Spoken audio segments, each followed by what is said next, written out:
Ça fait un moment qu'on est confiné. Du coup, je vais vous raconter l'histoire d'un homme qui a perdu son casque. Et cet homme, bah, c'est moi, évidemment. En fait, le confinement, je l'ai senti venir. Vraiment, et je devais partir en week-end à ce moment-là. Et je me suis dit, la situation, ça commence à puer. Ça se trouve, on va pas pouvoir rentrer chez nous et tout. Il faut absolument que je me prépare. Si je vais être enfermé longtemps, je veux pouvoir jouer. Donc j'ai pris ma Switch, ma PS4. Mais je me suis dit, pour jouer et pour ne pas embêter les gens avec qui j'étais, évidemment, je vais prendre mon casque. Donc mon casque était un HyperX Cloud Alpha. En fait, je l'ai pris. Et depuis, impossible de remettre la main dessus. Mais impossible. Alors il me fallait évidemment un nouveau casque pour pouvoir jouer, surtout que je suis rentré à mon appartement, là où je vis, là où il y a mon ordinateur. J'ai absolument besoin d'un casque. Et donc vous en doutez, dans cette vidéo, je vais vous parler du casque que j'ai choisi et comment je l'ai choisi. Salut à tous, c'est Yukio pour la troisième vidéo de GG Geeks Gear.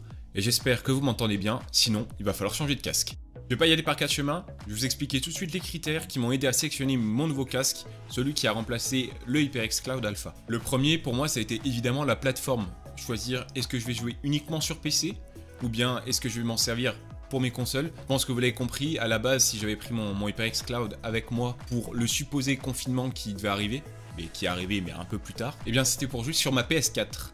Et du coup, j'avais besoin que ça soit compatible avec les consoles, évidemment. Mais si vous en avez besoin que pour jouer sur telle ou telle plateforme, peut-être qu'un casque vous conviendra plus qu'un autre. Le second point, c'est le confort. C'est vraiment le plus important, je pense. Je joue avec mon Focal Spirit One S en attendant d'avoir un autre casque de jeu. Au niveau de l'audio, ça faisait le taf, ça faisait le travail d'un casque, même si c'était pas fantasque, je trouve. Par contre, le problème qu'il y avait, c'est que environ 1 heure après le début de ma session, mes oreilles et ma tête n'en pouvaient plus. Ça chauffait dans tous les sens, c'était horrible. Ça fait longtemps que ça bouille en dedans. Puis là, il faut que ça sorte. Je suis plus capable, ok?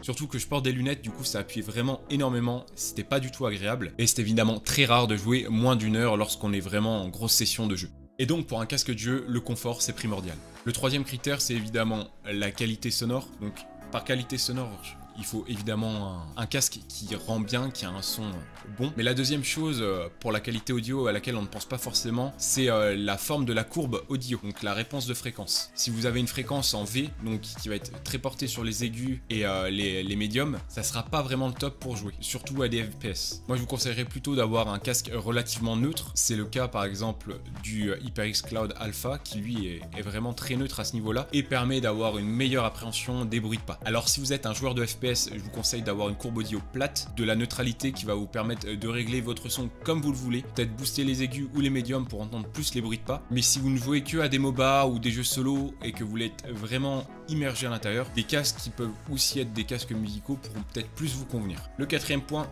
le micro, évidemment, la qualité du micro, c'est très important. On n'a pas tous la chance d'avoir un micro de bureau comme moi. Et en plus de ça, mon micro que j'ai ici, je ne peux pas le brancher sur ma PS4. Donc si je joue sur PS4, évidemment, j'ai besoin d'avoir un micro sur mon casque qui soit relativement efficace. Et là, c'est aussi très important. Surtout si vous en servez comme micro vraiment quotidien, que vous jouez avec, que ce soit sur ordinateur ou sur PS4, mais je parle des consoles en général, vraiment primordial d'avoir un micro qui vous permette d'être totalement audible par vos coéquipiers. Critère suivant, la durabilité. Tout simplement, c'est que le casque va durer dans le temps, qu'il ne casse pas facilement. Une fois qu'on est habitué à un casque, on a envie de le garder. Moi, mon HyperX, si je pouvais, je ne l'aurais pas changé. Évidemment, là, j'ai changé de casque pour pouvoir vous faire une autre vidéo. Et évidemment, la chose qui est la plus personnelle, on va dire, et la plus facultative, c'est évidemment le look. Est-ce que vous voulez que ce soit un design vraiment très gamer, comme certains casques qui ont des LED dessus, ou bien un casque relativement sobre et passe-partout, comme peut l'être l'HyperX Cloud Alpha, même s'il reste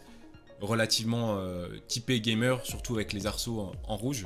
En tout cas, c'est une affaire personnelle, ça ne regarde que vous. Petit critère bonus, on n'y pense quasiment jamais et pourtant c'est extrêmement important, c'est le type de casque. Là je vous parle pas d'écouteurs ou tout ça, je vous parle vraiment de casque à arceaux qu'on porte sur la tête. Est-ce que vous voulez un casque ouvert ou un casque fermé? Alors peut-être que ça ne vous dit rien, pourtant c'est quelque chose de très important. En fait, un casque ouvert, lui, sera tout simplement aéré sur les côtés. Donc il y aura des grilles, généralement on les reconnaît de cette manière, il y a des grilles et le transducteur est à l'air libre. Les avantages que ça, le premier c'est que vos oreilles sont plus aérées, donc moins de chauffe et plus de confort sur la durée, puisque elles ne seront pas totalement enfermées, il y aura de l'aération. Et le deuxième point, si vous êtes un joueur de FPS, c'est là où c'est vraiment très intéressant, c'est la spatialisation du son. Vu que le casque est ouvert, le son va être plus libre et du coup vous aurez une meilleure détection des bruits de pas dans votre environnement. Mais en contrepartie de ça, si vous jouez dans un environnement type un salon ou que vous n'avez pas un bureau fermé où vous êtes juste vous, votre son va s'échapper et inversement, vous entendrez plus ce qui se passe autour. Donc si vous avez la possibilité d'avoir un casque ouvert parce que vous êtes dans une pièce fermée, faites-le. Par contre, si vous êtes dans une pièce ouverte, prenez un casque fermé. Je pense que c'est une bonne manière de réfléchir. Fin de cette partie. Maintenant, devinez quel casque réunit tous ces critères et en plus a un prix contenu. Je vous écoute. Le HyperX Cloud. C'est pour ça que le casque est encore utilisé partout aujourd'hui, que c'est un des casques les plus utilisés au monde, dans l'univers du gaming et de l'e-sport. Tout simplement, tous les critères que je vous ai exposés, et ben lui, il a toutes ses qualités. Et maintenant, on va parler du test de mon nouveau casque. Je pense que si vous savez lire, vous savez déjà c'est lequel. C'est le Cooler Master MH752. Voici le casque. Voilà, toute sobriété, honnêtement.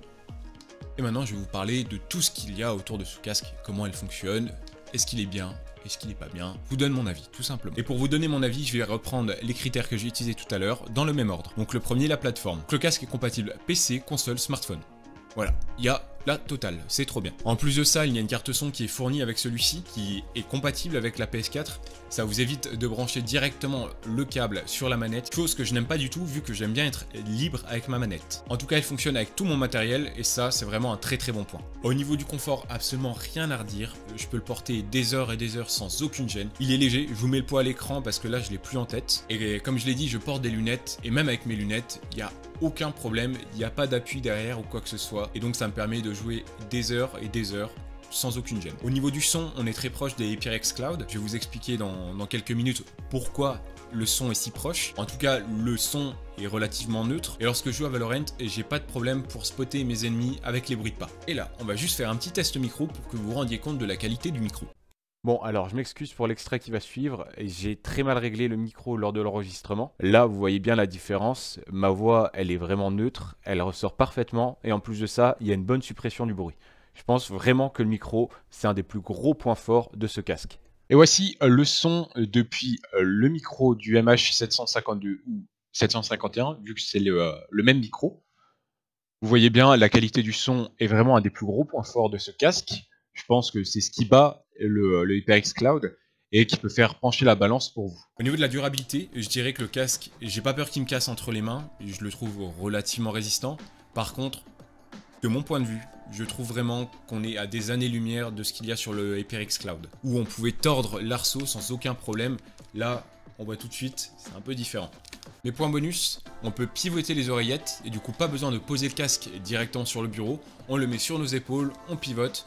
Et là, on peut tourner la tête ou baisser sans aucun problème. Le câble est amovible, mais ça engendre un des plus gros soucis que j'ai sur ce casque. Je sais pas si c'est le câble directement, il faudrait que je change pour voir, ou bien l'armature du casque, mais en tout cas, les bruits de câble sur ce casque sont effroyables. Je les entends beaucoup trop, et ça, c'est vraiment une gêne en jeu, ça donne totalement envie de passer sur un casque sans fil. Je vais vous parler rapidement de la carte son.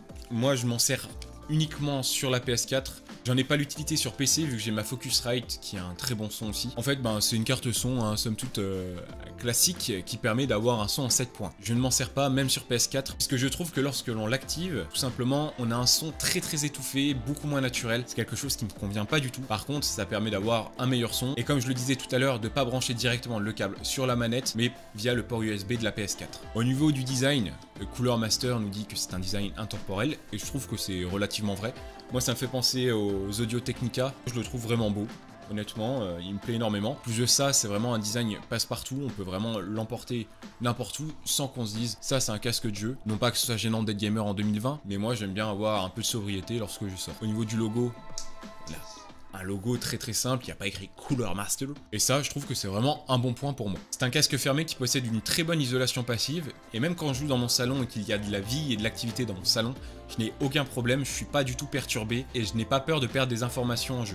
Maintenant, est-ce que je recommande ce casque? Totalement. Honnêtement, c'est vraiment un bon casque. Hormis les quelques défauts que j'ai exposés, comme la durabilité qui me semble un peu moins bonne que sur le HyperX, ou bien le câble qui fait énormément de bruit, la qualité audio au niveau du micro et aussi au niveau de l'écoute en général sont tellement bonnes que ça surpasse ses défauts. Même si pour des raisons financières, j'aurais préféré garder mon HyperX, ce MH752, il a su me le faire oublier et honnêtement, je vous le recommande parce que c'est pas une mince affaire de nous faire oublier un HyperX Cloud période alpha. J'avais hésité à entreprendre le casque de Fnatic, donc le Fnatic React. Les produits de Fnatic me plaisent vraiment beaucoup en ce moment.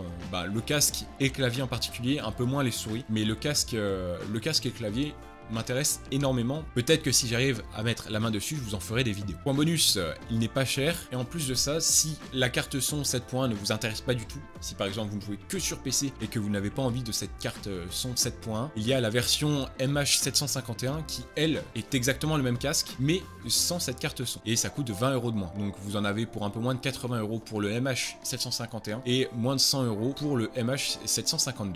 Tout à l'heure, je vous disais que ces deux casques avaient quasiment la même qualité et la même signature audio.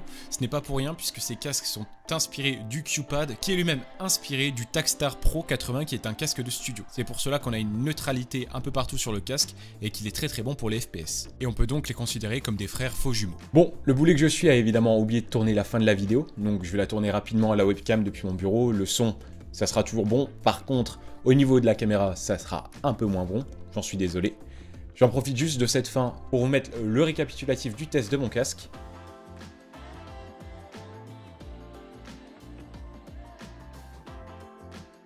Maintenant, vous connaissez la rengaine. Si la vidéo vous a plu, je vous invite à vous abonner à la chaîne, liker, partager, commenter tout ce qu'il y a. Faites la totale, tout simplement. Et aussi à me suivre sur mes différents réseaux, surtout Twitter, Instagram et Twitch, parce que je vais pas tarder à reprendre les streams. Je vous fais des bisous, c'était Yukio pour GG.